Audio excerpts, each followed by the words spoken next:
Today, we were planning on discussing social health, another pillar of wellness in context of upcoming holidays. When I was planning this conversation, I thought about maybe three types broadly of how people feel around holidays in terms of socializing.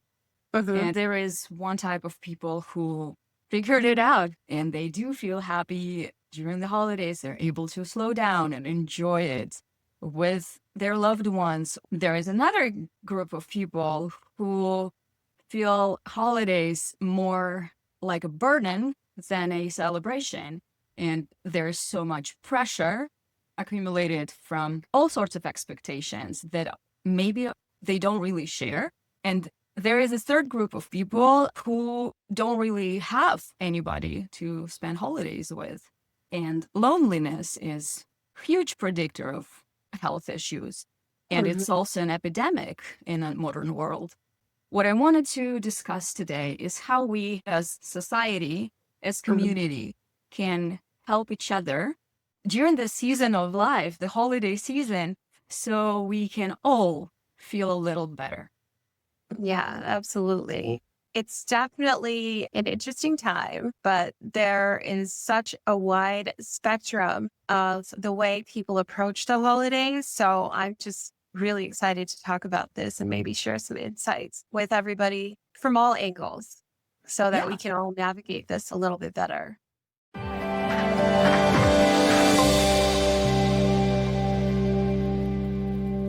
I am Tamara, a certified master health coach and a behavior change specialist. And I am joined by Virginia again. Hi, I'm Virginia Terrill, and I am a certified wellness coach. I specialize in mentoring and self collaboration, so partnering with ourselves. I love it very much, especially for today's topic, because holidays became such a chore to Yes. pleasing everybody else, but Hmm. not actually collaborating and feeling ourselves. What do Right. we want? What is important for us? What are holidays for us?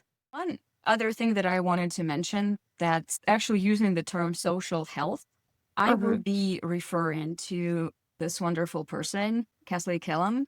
She Hmm. is a founder of Social Health Labs who started to introduce the term of social health to general public.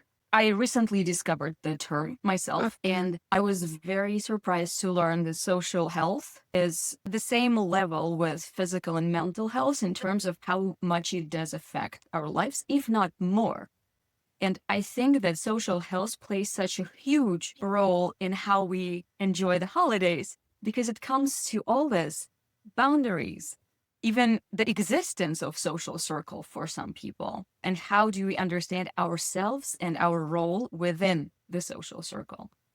I think good majority of people have maybe learned or been taught to perform joy and to show up in a certain way, especially when you're going around people you don't always see. You want to put on a particular image. Maybe that doesn't feel good, even though that's what we've been taught. So I think we're definitely here to remind people that it's okay to stop and ask yourself, what can I do for myself this season? How can I treat myself so that I feel comfortable in this situation, so that I get out of it what I need to feel good?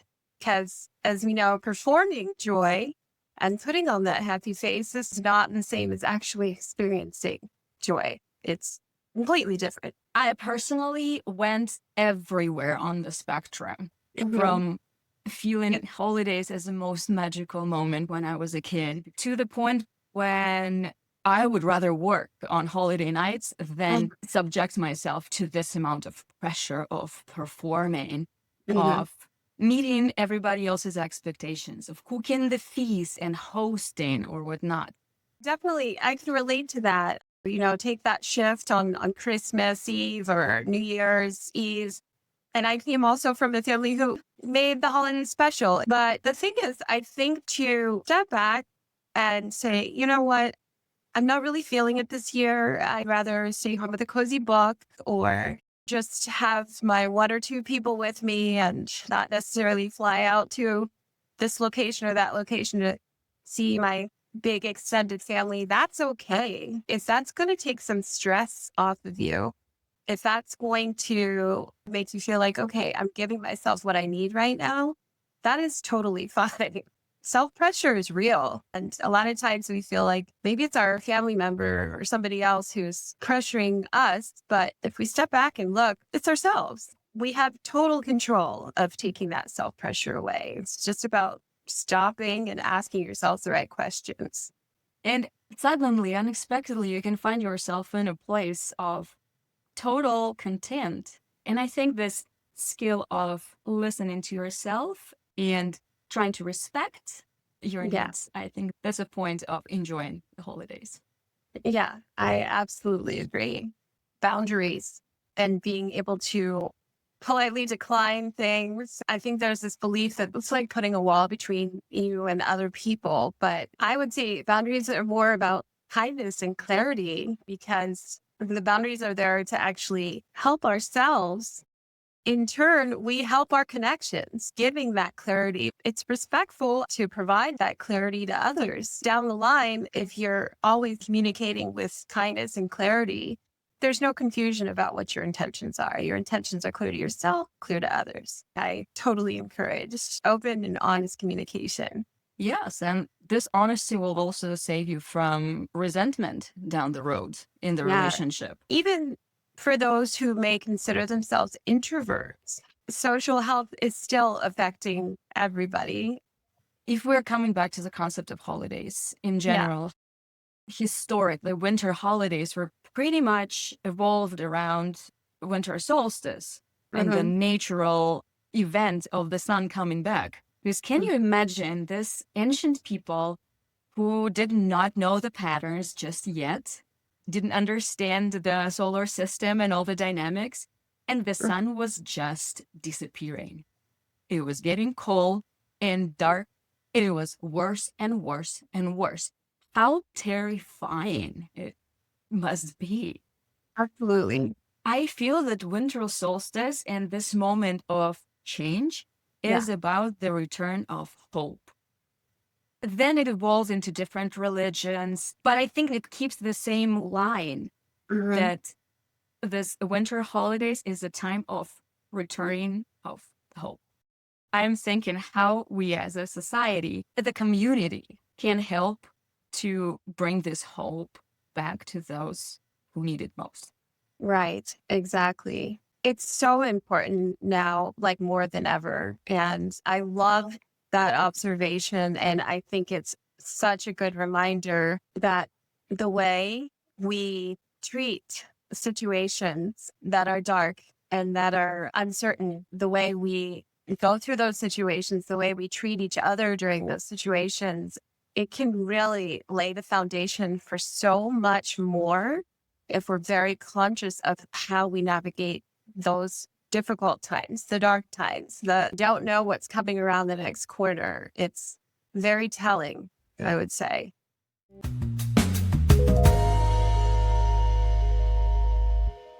Why don't we discuss the actual difference between loneliness Mhm. and time alone? What is your perception of the difference and importance of working around loneliness and alone time during the holidays? Well, I would say that it's a good practice to reflect on what we may be missing. So, whereas if we are craving alone time, I feel that that is along the lines of craving restoration and try to recharge. It's a wonderful time to reclaim your energy, to reclaim perspective over the different aspects of your life. However, I would say that loneliness, on the other hand, is a signal that what we may be craving is connection, which is just as vital as the alone time. It's really important to continuously reflect on, what am I needing right Mm. now? And being able to identify the differences. There are definitely signs to pay attention to. It's comes back to, yet again, listening to your body. Is my jaw tight? Are my shoulders tight, tense? go through your body, feel what's happening. And it can be such good data for identifying your needs. So you are saying that the body can be an indicator of something that is not okay. And if you over time learn the signals that your body is giving, you can better assess the situation. So why don't we talk about the ways of recognizing and protecting our needs, whether or not we are in the category of people who need more solitude, but kind of forced by societal expectations to be at some gatherings or whatnot. It's especially, I think it will be relatable in November for Thanksgiving. There are huge gatherings and current political and economical climate is harsh. And a lot of people find it hard to actually be friendly with their families during this gathering. So what would you suggest? I encourage myself and my clients to revisit your values, because just thinking through what we are valuing at this point in our lives can really help direct us into where we want to go. Sometimes it is so hard to sort out what I should do versus what I need or want to do. That's number one. And number two, there is a practice that I've shared with several clients that find this very helpful. There is something I have called the 3-2-1 grounding practice. Take 3 deep breaths and then just name for yourself, either internally or out loud, 2 things that you're grateful for. And then 1 intention. And that can actually be so clearing, can really assist us in trying to determine, okay, what the heck do I do right now? Who do I need to be with right now or not be with? I mean, it seems so small and so simple. It really is simple. But because I don't think that we in the society take time to do those small grounding exercises, we can keep going on this path of being constantly kind of disrupted and distracted. I love this because it sounds like a very simple way to reconnect with yourself.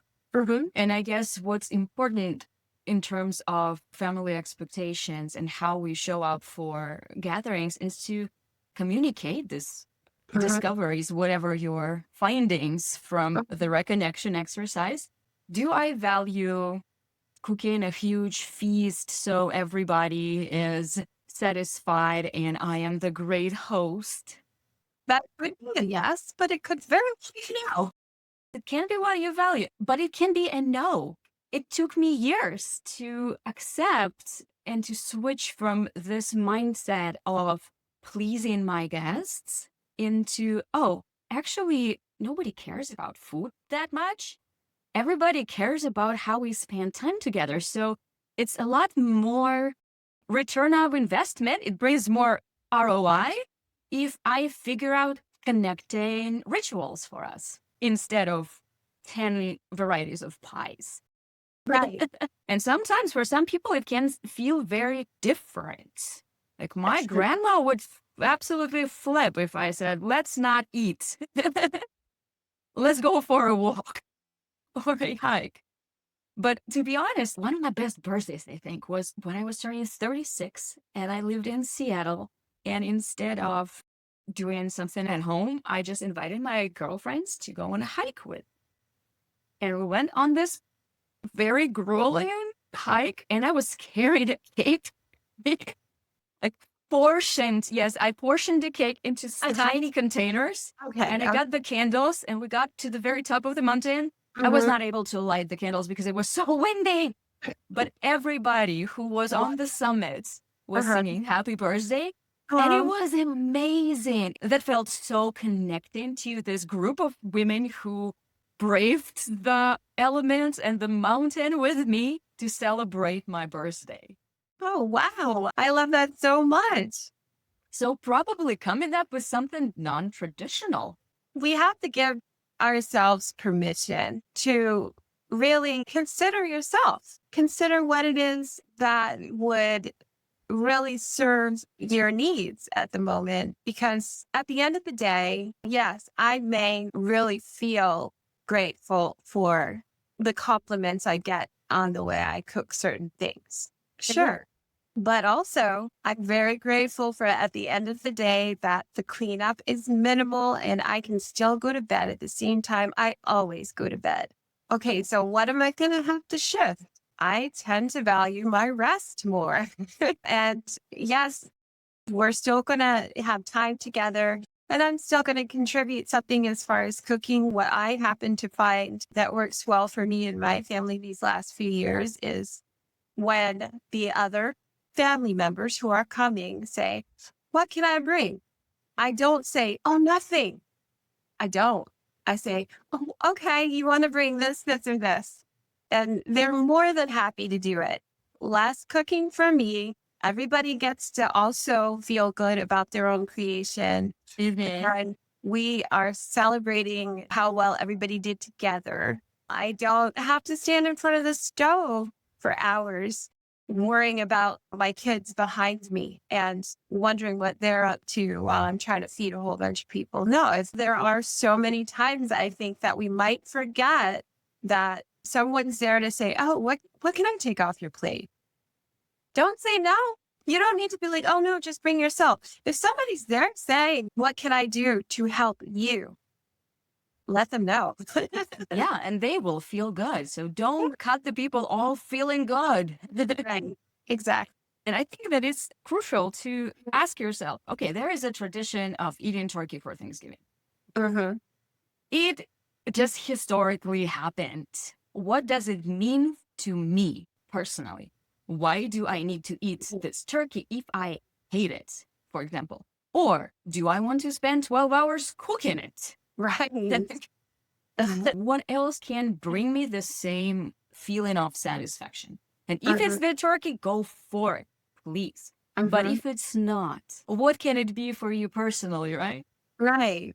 I've been able to say over the years, okay, you don't have to bring a whole big turkey, but if you want turkey, you can bring the turkey. But there's another family member who's not big on that, but loves to make a turkey lasagna.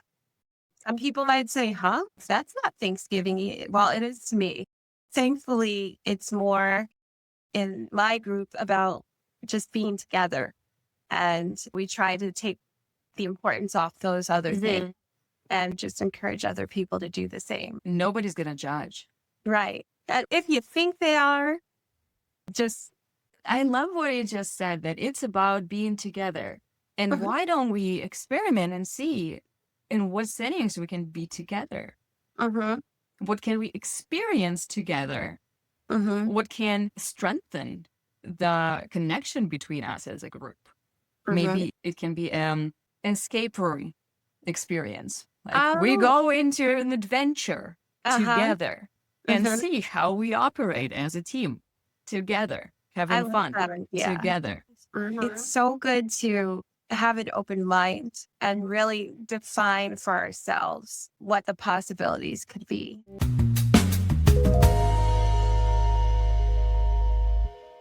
Well, I guess what we just discussed has a fair amount of privilege in it because on one hand, we're talking about groups that are generally are happy to be together. And the pressure element is some decorations around how we are together. Yeah. But what if we're talking about people who don't really feel like going to this gathering at all, who don't have a good connection with their community, family, or whatever group it is that they are forced to go into by tradition? Like, how can we support this people? If you are reconnecting with yourself during this exercise and recognizing, oh my God, I really hate Thanksgiving with my family. I just can't stand it. Every time I need to bite the bullet and go. See, I think it comes back to honesty again, to check in with ourselves and be really honest with our answers. Is this really what I want to choose to do right now? When we know there's going to be friction ahead of us, when we enter a situation and there's going to be tension, and maybe it's not the best idea to spend time with a certain group of people, be it your family or your coworkers or your friends, saying something like, this isn't going to work for me this year, but thank you for thinking of me. That's okay. That is all right. And that clears the way for maybe that person who doesn't have the best relationships with those family members. It clears the way for you to explore what could be right for you this holiday, or to ignore the fact it's a holiday. You don't even have to acknowledge the holiday if you don't want to, because I'm not super duper big on holidays, but if that's been the way you've been raised and conditioned to be, and you want to set some boundaries in place and give yourself space and time to think about, okay, what does this even mean to me? That's a positive thing. And that may be what you come out with this holiday season, that the holidays just weren't for me, but this is what I'd like to do around this time of year.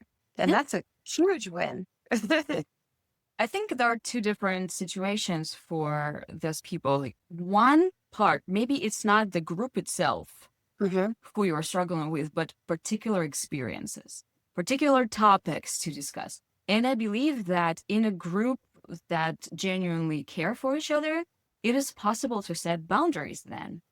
Absolutely. Like calling ahead and saying, you know what, let's agree. If we want to get together for this holiday, let's agree to not bring up politics at the table this year. Let's talk about something else, because this is an experience that I do not want to have. And I think it can be absolutely respectfully communicated to the group. The other question, what if it's not a particular topic or particular experience, but the group itself that feels toxic for you? It may be the time to reconsider whether or not these relationships are even meaningful anymore. And maybe it may be time to let go of these relationships.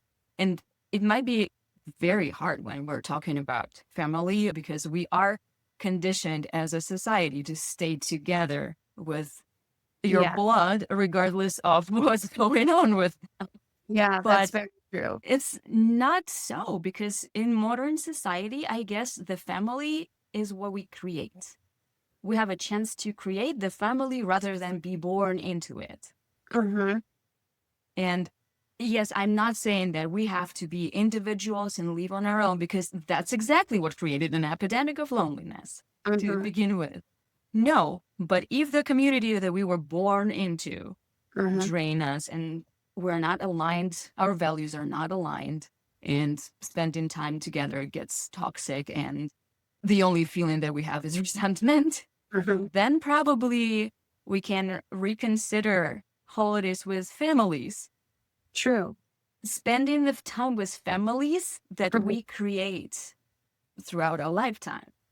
Right. That is a wonderful thing to do. If you have another group of people that feels more like family to you, go for it. It's hard. It's hard because telling your blood relatives, hey, I know I've spent the last 25 Thanksgivings with you, but the truth is, I don't really think I should be there this year. That is hard. Obviously, most often there's pushback to those types of boundaries, but you have thought about your values and you have thought about what you need to feel nourished, then that gives those communications a lot of strength. It really is a great way to find self-trust and honor boundaries that you have. It's tough though. I'm not going to sugarcoat it.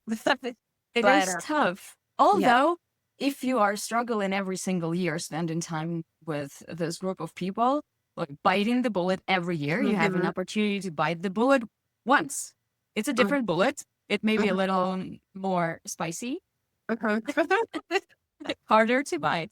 Yeah. But if you do it once, then you have hope of developing, evolving into some different experience for the next however many years. We're not talking about just one. It's years ahead that you can be miserable, like the same kind of miserable. Yeah. Or potentially, you can actually experience joy.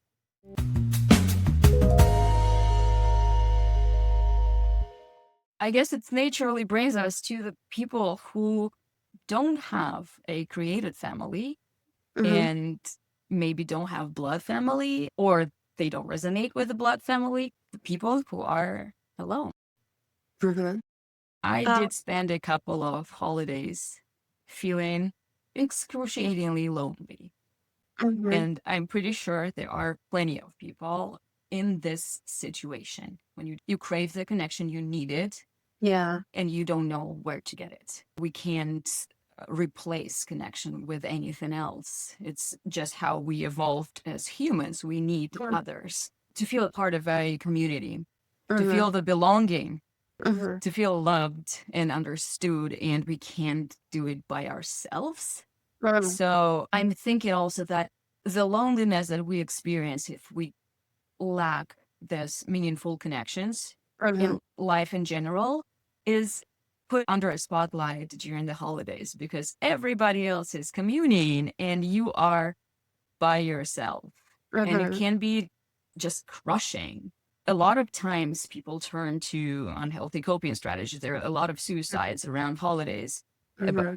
just because of the pressure of feeling Isolate. unwelcomed, isolated, yeah, Yeah. like not belonging, Well, broken maybe. Why nobody wants me? Must be something wrong with me. mhm. So ways of finding this communities, connections, if you are starting from scratch, from ground zero.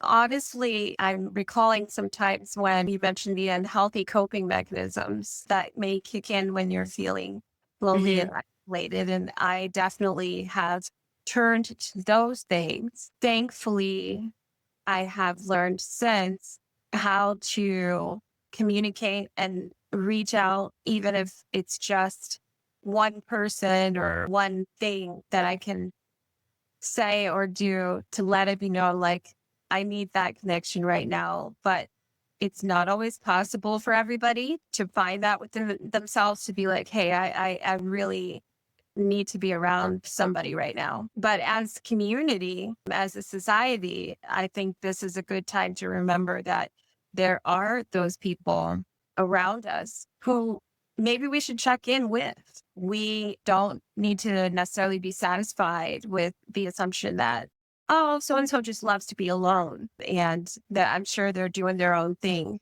this holiday. If you're not sure about somebody, what they're up to, just check in with them because even that small check in, that brief, hey, how are you doing, can make so much more difference than we really even understand. Totally agree. And I think it's super important for us to just be observant Uh-huh. for our own circle. Oh, I know that neighbor, Yeah. maybe elderly, Uh-huh. who recently lost their spouse. Maybe they may feel lonely. Maybe we can check in on them.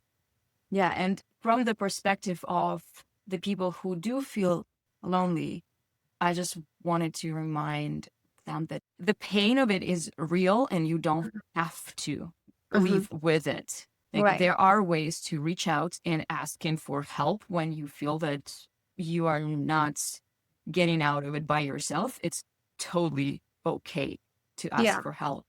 And absolutely. for the ways of finding your community, if you're lost, try to think of what you like to do, like finding people within a group that does something that you enjoy. It can be, I don't know, crocheting, a book Uh-huh. club, sports club, walk-in group, whatever. There are Right. many, many, many communities joining which are free and relatively easy. It's just hard to get over this first awkwardness. Yeah. Yeah. Also, maybe volunteering, especially around the holidays and in our Yeah. particular situation, going out there and offering your help, volunteering for some causes that are close to True. your heart may be a way to find your community. Like when we Uh-huh. first moved to the US and I didn't speak English really well, Uh-huh. I was looking for ways to connect locally and I started volunteering at a dog shelter because I love dogs. Uh-huh.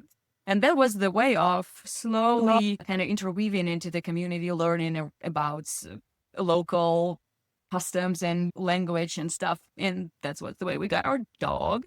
yeah, okay. That's definitely such a great way to to find connection, starting with your interests. And I want to say also that there are some people who will even find it hard to like physically step out into the community. In this case, I guess this is a good time to remember that there are some very, very wonderful ways of connecting people online. I would say in real life is wonderful. However, if that is difficult because of any anxieties or physical limitations, just don't forget that there is usually something out there too.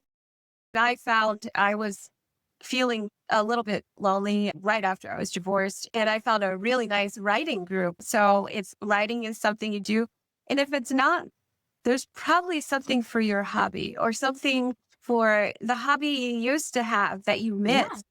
And there are so many ways. If that's you, don't forget that there's something out there. That's how we get to know each other. I reached out How to we- you on, I don't know, Threads or something I online. think that's what it was. Reddit. Yeah. Because I was feeling lonely as a professional sitting in front of my computer without real people. Yeah, so there is something out there. It's up to us to make that choice. And whether it's one physical foot in front of the other or just the implied step forward in whatever way we take that step forward, it's up to us to take that step. But know that you're worth taking that step for. Go for what you feel is going to fill you up right now. Just go for it. If you are the one feeling lonely, try to give yourself another chance. Try to reach out. And Right. if you are not in this position, let's look out for each other. Because there are Absolutely. people in our communities very close by. It could be our friends who are masking really well, but at the same time feeling miserable and lonely.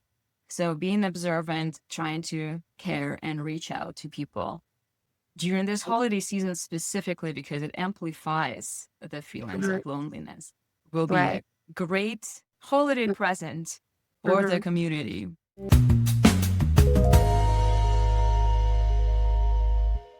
I wanted to say that there is no perfect way to do the holidays, but if what you want is peace, that is so attainable. I think it's so good to prioritize peace over perfection. It takes so much pressure off, and your body can feel the difference when you shift your priorities, when you go up there in social settings, whatever they may be. Just to summarize what we just discussed, that holidays definitely is a very special season of life for everybody and can be special for different reasons. This year is particularly highlighting the division of our society, how much we are disconnected from each other. And at the same time, we know now from research that connection is vital for our well-being overall, both individually and as a part of society. So regardless of how people feel about holidays, of what holidays they even celebrate, it is very important to reconnect with yourself and recognize, are those values forced upon me? Am I following them out of, I don't know, habit, guilt, peer pressure, just our conditioning, or is something that I genuinely enjoy doing? And Right. if it is something that you love, wonderful. Keep going, keep nourishing it, bring it to your children. But if it's not, I think it's time to reconnect with yourself, check your values. What is it that I do want to do? And bite the bullet and get some courage to make this change so then next year you have the hope of feeling better and feeling more joy. Absolutely. And just start with, what do I need to feel more like myself? It's just a simple question. And then go from there. If you grew up following traditions, what do they mean to you personally today as a grown-up person? Are they still the same, meaningful, or they lost their meaning somewhere along the way.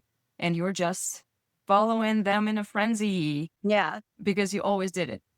I guess that's something that have a chance to improve the feeling of the holidays and not letting it drain you completely. For my daughter, when she was little, we started doing advent calendars, but instead of chocolates every day or whatnot, I had a Santa leaving her tasks to do every day. When she was 5-year-old, was make a picture of Santa, whatnot, color something within the lines. But when she was growing up, the tasks evolved into, let's go and distribute some Christmas gifts to our neighbors. Or let's go volunteer someplace to help at the food bank. So the tasks became more giving and more connecting to our local community. And that's what holidays are for me. And that's how I want to celebrate them, through more connection, more giving, and more slowing down rather than trying to fit every single Christmas activity, like all the lunches, brunches, and events in Nutcracker. Like, Right. spend an arm and a leg for ballet tickets. It's okay to slow down. Honestly, with trying to fit so many things in, what's the cost? What is the cost? And is it worth it? Maybe some people will say, yeah, it's worth it. But That's wonderful. that's great. But it's nice to check in with yourself on that too. What is the cost? And am I willing to pay that cost? I'm going to end up feeling like I need to spend the next week in bed after all of this. Well, I don't know. It's different for everybody, but check in, ask those questions. I guess just let's think of what is meaningful. Let's not allow the holidays to lose their meaning completely. Right. Let's go for Return of the Hope. I absolutely love that because we need that. Even in the darkest night, the light will come.